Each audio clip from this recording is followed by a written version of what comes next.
going to continue attacking from the top turtle. So I sit up back here once again, trying to mobilize the hips. I'm moving off to the side, looking for an angle, looking for an opportunity.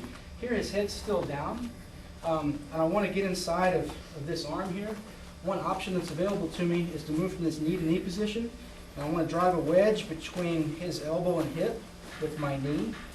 So I'm just going to pop up and drive my knee through this space right here. Okay, here I'm looking to set up the crucifix position. And this can work whether I have my right leg in or my left leg. I'll show you some options for each leg. Okay, the first one I'm going to do, I simply come underneath his arm and kind of pull up, and I kick my leg through, and right away I want to clamp and squeeze with it. Okay, my first submission option is to let go of the hip control that I have and simply dive through this space right here. It's going to put a really strong shoulder lock on Ben. I want to do it really slow so that I don't hurt his arm as I roll through right here. Pow, he's done. All right. If I do it fast, obviously, for training, I don't want to hurt his shoulder, so just be real careful. Hips down, head up in good posture, controlling the hips. Moving off to the side, he's still kind of tight here. I kind of push down on his shoulder, okay? Bring my knee in over the top of his thigh, so I'm going to drive this wedge right through here. Boom. I just control his wrist and kick through and squeeze my hamstring here. That's keeping his hand controlled. If my leg is loose, his arm's going to flop all over the place. So clamp and squeeze. I release and simply roll over my shoulder right there, okay? That's number one. Number two, from the same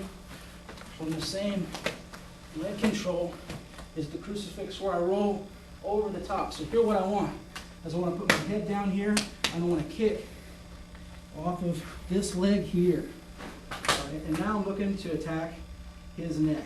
All right, squeeze my knees really tight together, open up the collar, thumb comes to the inside. The trick with the crucifix here is my shoulder position with this arm. If his head is really far away from my shoulder, I can stretch. See here, my arm's completely stretched out and he's not tapping. So that's a problem. I'm running out of room really quickly. What I want to do is put my shoulder behind his neck and turn it almost into like a chopping block. Okay? Now I'm driving his head forward with my shoulder, and it creates a lot more pressure. Even if I don't have anything gripped with this hand, I'm just controlling here or controlling here, trying to tie him up. One hand really does a choke. Watch. See the difference? So when you do that choke from the back, you don't want his head far away. Shoulder underneath the back of the neck, propping his neck up. I'm not going to choke him really hard, but my pressure comes from my elbow squeezing in, almost like I'm slicing his throat. Okay? Let's look at that one more time in the roll. So I'm back, my head is up, moving to the side, staying real heavy, creating some pressure, clamping. This time as I roll over, one thing might happen is he lands a little bit lower on my body here.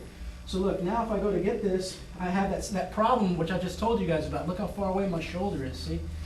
So what I can do here is change the choke. I go with my thumb on the inside of the collar, like right next to his ear, and I simply kind of bump my elbow over, and now I just clamp down right there. So it's just like a paper cutter choke from the crucifix position. Anytime I'm doing the crucifix and I feel like he's going to get away, the way he's going to get away is by kind of like driving his head flat to my body, and he's going to scoot his body out this way. All right, so all I'm going to do, if I'm losing the position, is take a top side control. I could try to neck lock him. That's illegal in a lot of jiu-jitsu tournaments. So I'm just going to go to top side, keep sliding out a little bit. I change my arm position, and I change my leg position. Now I use his hand on the ground, and I just float right on top of him. He's still in not a very good position defensively. His arms are all spread out, and I'm on top. Okay? So those are some fundamentals on crucifix. Let's look at it one more time, everything. Back up like this, moving to the side, getting that arm out of the way. Number one, the near side omoplata, reversible plata. Number two, getting that knee inside, all from that same leg position. Really clamp that hamstring still, dive over, okay? Open the collar, shoulder behind the neck, and finish right here. Number three, his head's more towards my hip. I loop over. This time my thumb is on the inside and squeeze with the elbow down. If he slides his body away, I change my grip. Everything's tight with the hamstring. You see that? I'm not loose with my feet. Really tight. Change, and I need this elbow on the ground for base. Otherwise, he's going to land on the top position. Keep sliding away. Elbow on the ground, hip up, and cover.